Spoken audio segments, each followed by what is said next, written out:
The early noughties were home to some great cartoon film franchises, but in 2001, a certain franchise was born which had far more layers than all of them put together. That's right, I'm talking about everyone's favorite mean green ogre, Shrek. But we're not just gonna stop at the main man himself. Today we're taking a tour through the entire franchise. Yep, including him. So let's take a look at a film series that started out as a parody and a dig at Disney, but ended up being one of the most beloved and successful franchises of all time. I know all of you know the basics, but let's get some context. Well, for the first film, anyway, we've got Shrek, the grumpy Scottish ogre who lives happily in his swamp as an outcast from society. He knows that it isn't easy being green. Princess Fiona, who's essentially a prize for any warrior brave enough to free her from the highest room in the tallest tower, which is guarded by a dragon. Donkey, who isn't just any donkey. He's a talking donkey who tries to befriend our antisocial ogre. And then we have Lord Farquaad, tiny in size, but a giant of evil. He rules the city-state of Duloc, and he has his sights set on freeing Princess Fiona. There's literally a bajillion other fun, great characters. But these are the core group for the first Shrek film. So where does the greatest fairy tale never told start? Well, actually, in a great place. Shrek is living the dream in his swamp. There's peace, quiet, and all the mud baths that an ogre can take. But this tranquil life soon gets rudely interrupted when a horde of fairy tale creatures show up on his doorstep. We're talking Pinocchio, the three little pigs, the whole gang. Turns out they've been evicted by the fairy tale hating Lord Farquaad. You know, the pint-sized ruler with a serious case of short man syndrome. So determined to reclaim his swamp and his privacy, Shrek sets off to Duloc, Farquaad's ridiculously over-the-top kingdom. He's joined by Donkey, a fast-talking, wisecracking, waffle-loving donkey, who has just escaped the clutches of Farquaad himself after his owner tried selling him to some guards for a quick buck. Speaking of Farquaad, over in Duloc, he's busy torturing Gingy, the gingerbread man. Now tell me, where are the others? Eat me! And he's consulting his magic mirror. He learns that to become a true king, he needs to marry a princess. The mirror presents him with options: Cinderella, Snow White. But Farquaad sets his sights on Princess Fiona, conveniently overlooking the mirror's warning about a little thing that happens at night. Shrek and Donkey arrive in Duloc to find this. The pair then also find that a medieval-style tournament is underway, where the winner gets the honor of rescuing Fiona on Farquaad's behalf from the dragon-guarded castle surrounded by lava. Shrek, with Donkey's accidental assistance, wins the tournament, and Farquaad agrees to return his swamp if he rescues his prized princess. Their journey to the castle is a wild one, and ends with some turbulence. Now at the castle, Shrek and Donkey split up to find Fiona, but Donkey finds more than he bargains for when he stumbles upon the castle guardian, the deadly dragon. But this dragon is less deadly and more flirty, as she takes a certain liking to Donkey. Shrek, meanwhile, finds Fiona, who's less than impressed with his ogreish mannerisms. They escape the castle with the love-struck dragon hot on their heels. Fiona is initially thrilled to be rescued, but her excitement fades when she realizes that her rescuer isn't some charming prince with long flowing hair, but he's instead a bald, smelly ogre. In fairness, I'd be a little annoyed too. Perfect. As they journey back to Duloc, Shrek and Fiona start to connect, discovering shared interests like onion eating and earwax candle making. Gross. We've got a big day ahead of us. But these interests aren't exactly coincidental when it's revealed that Fiona is hiding something. A curse that when the sun sets turns her into an ogre. Basically, that's why she was locked away in the castle, because her parents were embarrassed and wanted her true love to find her, kiss her, and break the curse. One night, while Shrek and Donkey are bonding under the stars, Fiona slips away and hides her transformation in a nearby windmill. Donkey follows her to find that she's transformed into an ogre, and the two break out into a discussion about her curse. Shrek overhears the wrong part of the conversation and misinterprets her words. He believes that she's disgusted by him. Heartbroken, Shrek angrily delivers Fiona to Farquaad, and the next morning, Farquaad quickly arranges their marriage. Back over in Swampland, Shrek's old life of solitude and mud baths doesn't really hit like it used to. And the ogre, who loved being alone, realizes that he actually misses Fiona. Donkey then tells Shrek that he's got it all wrong. That Fiona wasn't talking about him, she was talking about herself. So together, they set off to crash the wedding. Can we just skip ahead to the I do's?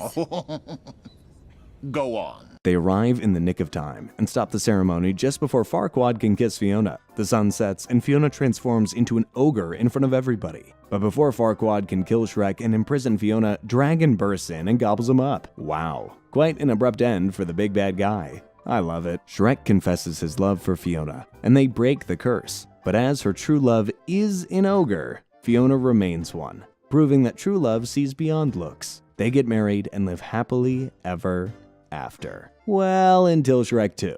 No pressure, of course, but after the ridiculous success of Shrek 1, Shrek 2 has some big ogre boots to fill.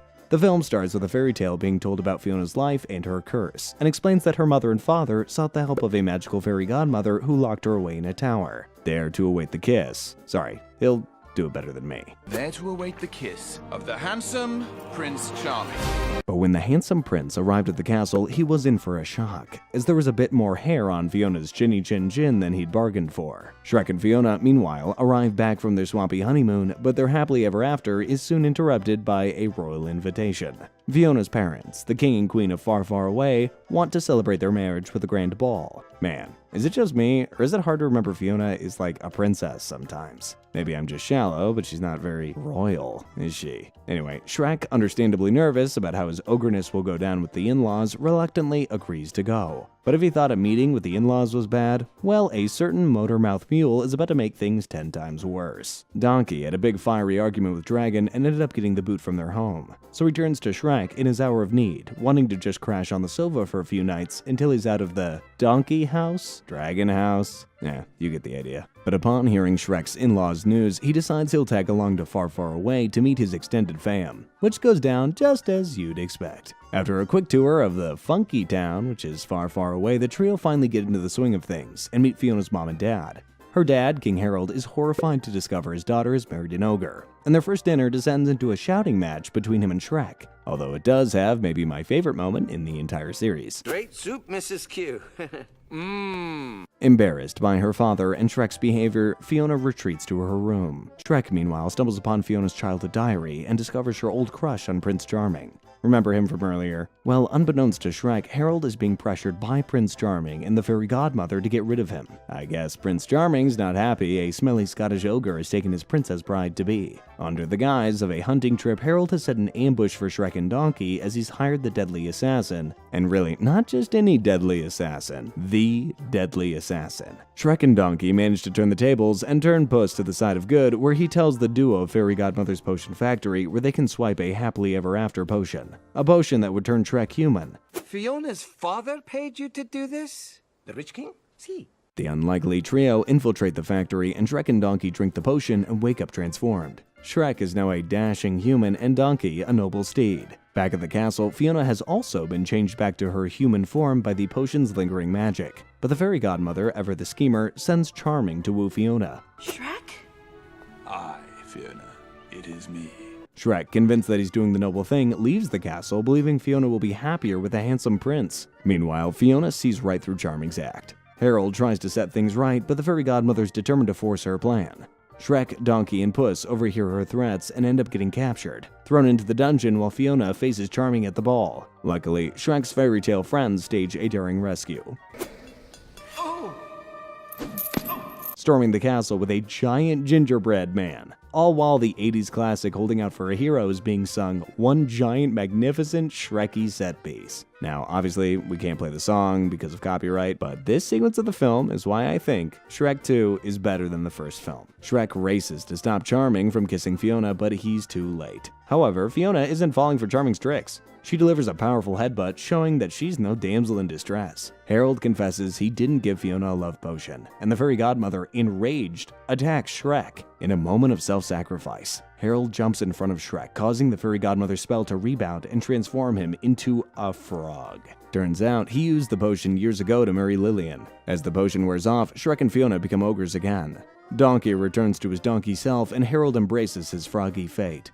With Harold's blessing, the party restarts, celebrating true love in all of its forms. And to top it off, Dragon arrives with a brood of adorable donkey dragon babies, while Donkey and Puss sing their own rendition of Livin' La Vida Loca. What an ending. From the introduction of Puss in Boots to the fairy godmother's set piece, this film really is a laugh-a-minute goldmine of imagination. But the question now is, what's next for Shrek and the gang? Well, the third film, Shrek the Third, begins much the same as the last, with Shrek and Fiona's swampy bliss being shattered by her mom and dad. Well, somebody better be dying. But this time they contact them over Harold's ill health, and eventually he croaks. Sorry, I just had to. With no other heir apparent, Shrek and Fiona are next in line for the throne of Far, Far Away. Shrek, however, is terrified of becoming king and insists on finding somebody else to rule. Just as they're about to set sail on their quest, Fiona reveals that she's pregnant, No, I said I'm... adding another layer of stress to Shrek's already overwhelmed mind. Their search for a new king leads them to Worcestershire Academy, a prestigious boarding school where they find Arthur Artie Pendragon, Fiona's teenage cousin. Artie is far from the heroic figure that they expected. He's a scrawny, awkward kid, more likely to be found at the bottom of the social ladder than leading a kingdom. I will restore dignity to my throne. Meanwhile, back in Far, Far Away, Prince Charming is brewing a new plan for revenge. He gathers a motley crew of fairy tale villains, including Captain Hook, the Evil Queen, and Rumpelstiltskin, to seize the kingdom and claim his happily ever after. Charming and his villainous gang attack the castle, capturing Fiona, Queen Lillian, and all of their fairy tale friends. Fiona, ever the resourceful princess, rallies the others and attempts a daring escape. And you're gonna be a father. What? Shrek, Donkey, and Puss in Boots, who have been having their own misadventures, including a body swap incident between Donkey and Puss, learn of Charming's takeover and race back to Far, Far Away. They encounter Captain Hook and his pirates, adding another obstacle to their already perilous journey. Back in the castle, Charming prepares to kill Shrek in a dramatic play. But Shrek, Artie, Donkey, and Puss manage to break free and confront him. Fiona and the other princesses also escape their confinement and join the fight, Hey, how's it going?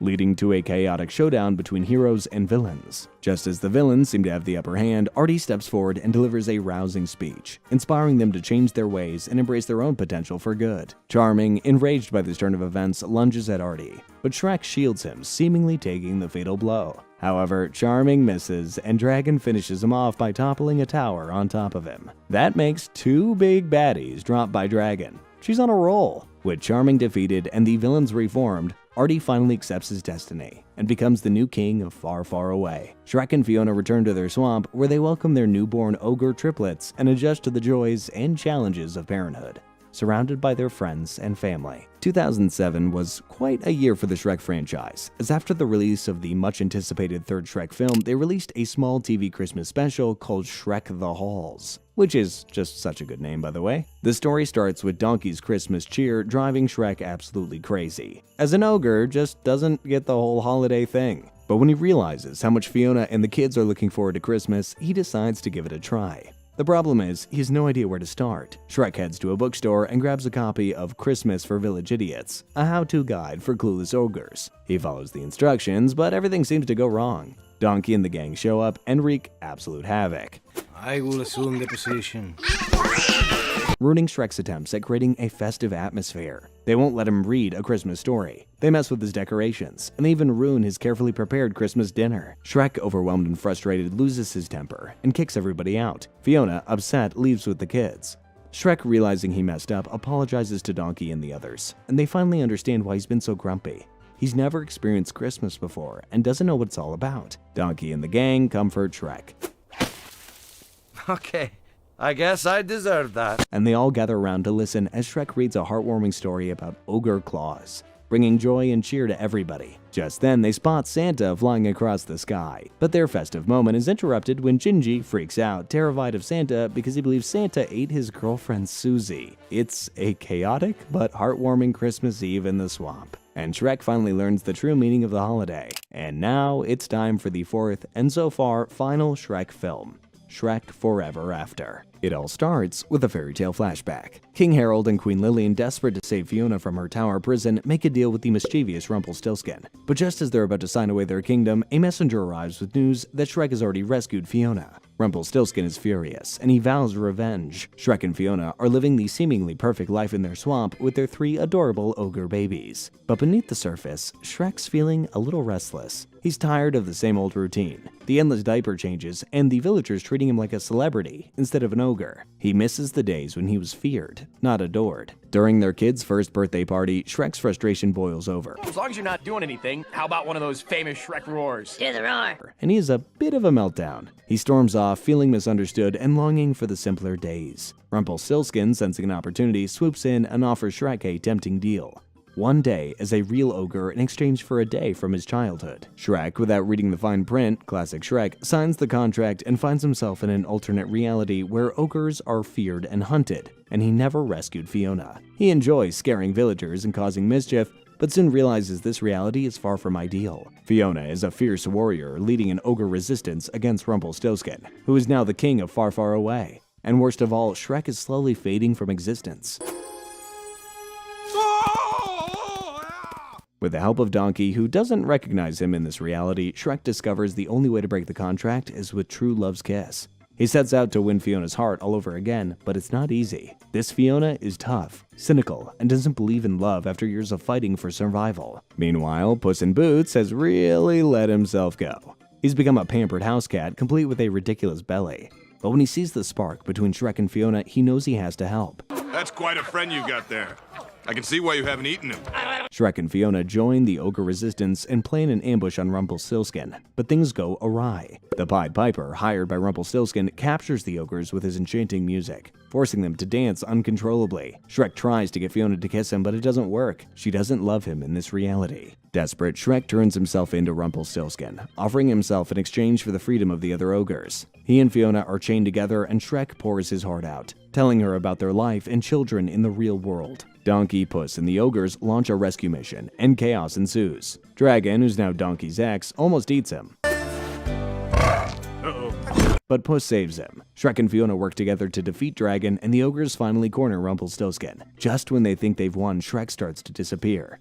He tells Fiona how much he loves her and their life together, and just before he fades away completely, she kisses him. And it works! The contract is broken, and everything returns to normal. Shrek wakes back up in the real world just before his meltdown at the birthday party. He embraces his family and friends with a newfound appreciation, realizing that his life, even with its challenges, is pretty darn perfect. Little bit of a disappointment, the fact it was all a dream, but it's still fun for sure. There is one more slice of Shrek action still on offer though, and it's a holiday special. Except this special is more of the spooky variety. That's right, it's Scared Shrekless.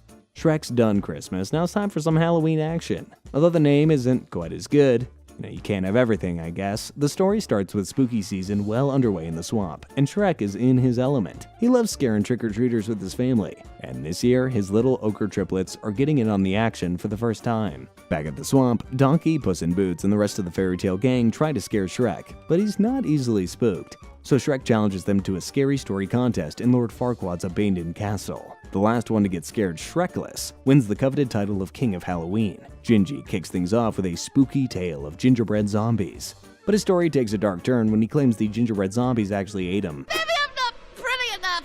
I can be pretty. The three little pigs are terrified, and they run off. Shrek calls Gingy out for his fib, and Gingy slinks off in embarrassment. Puss and Donkey try to outdo each other with a psycho-inspired story, but they end up interrupting each other and making a mess of it.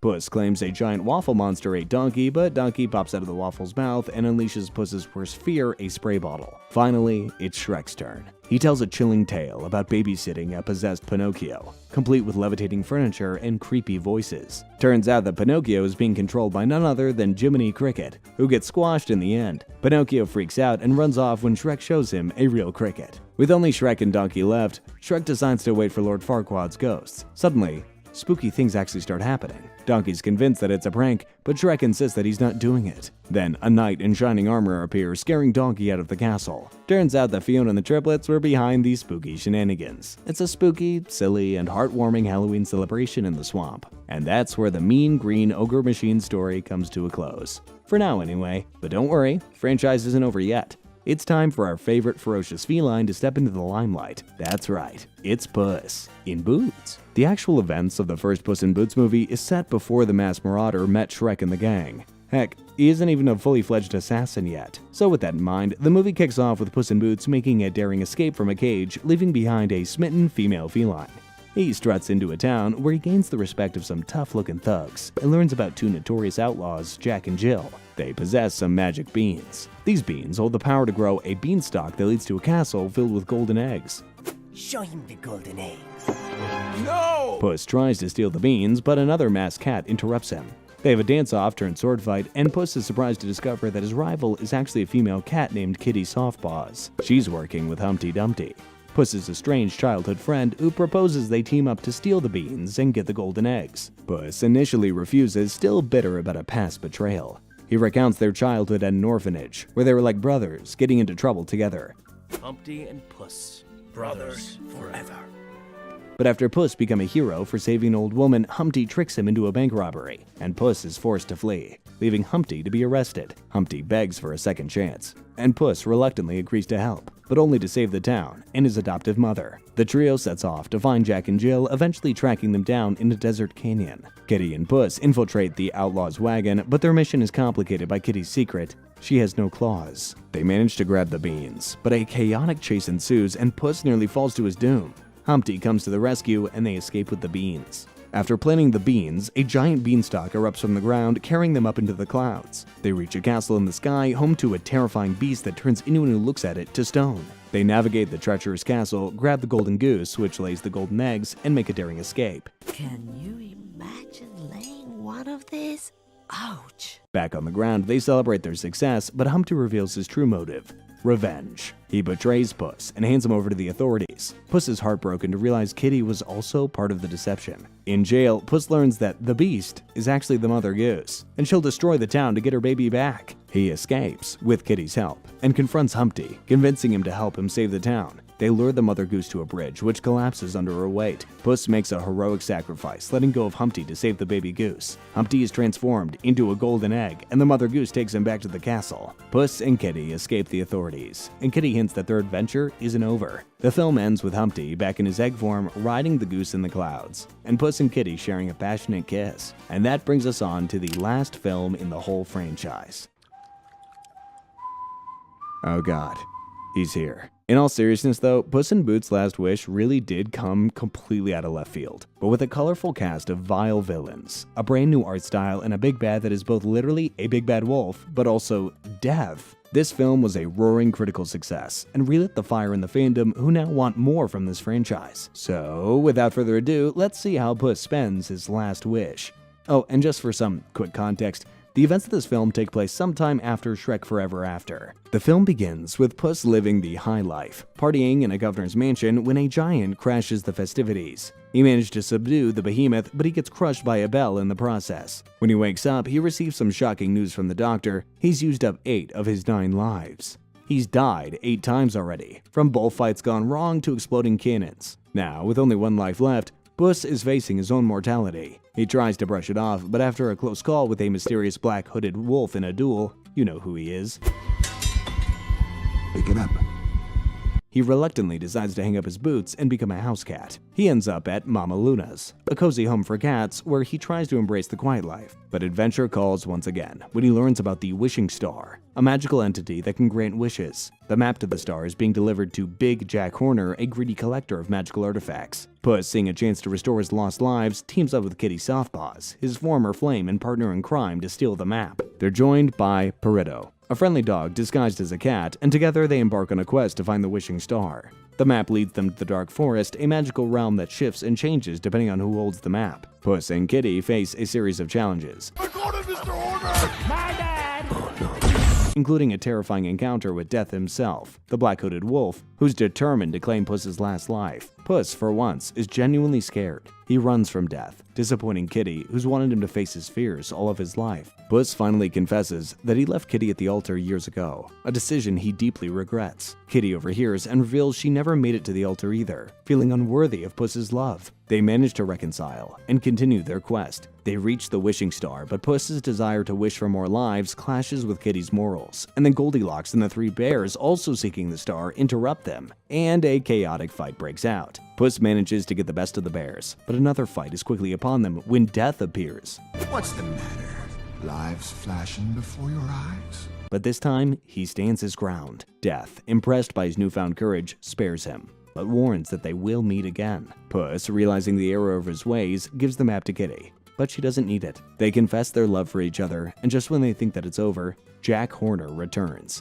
I was worried for a second I would come out naked. Having grown into a giant thanks to a magical cookie, the Wishing Star is destroyed in the final showdown, taking Jack with it. Goldilocks finds a family with the bears, and Puss and Kitty rekindle their romance. Puss, Kitty, and Peritto now known as Team Friendship, set sail for new adventures, heading to a land where Puss's friends are, a land you all might know. A land that isn't that far, far away. And there we have it. The Shrek franchise comes to a close. For now, anyway. As we've just seen, there's some trouble brewing in Far, Far Away, and hopefully in 2026 we'll get to see the famous Scottish ogre, Fiona, Donkey, Puss, and all the Madcap crew in full force. I wonder what the plot will be. Will we see the return of the fairy godmother? Will Death rear his head once more? Or maybe, we'll finally get to see the Muffin Man? Yes, the Muffin Man. You know, the one who lives on Drury Lane. Anyway, let me know down below what you think is next in store for Shrek. And leave a suggestion for another franchise for me to cover. Oh, and one more thing. Technically is a Puss in Boots TV series. It's not really considered canon though, has poor animation, and the great Antonio Banderas doesn't reprise the role. But if you're desperate for more, you can always give it a go. But for now, thanks for watching. I'll see you all next time. See ya.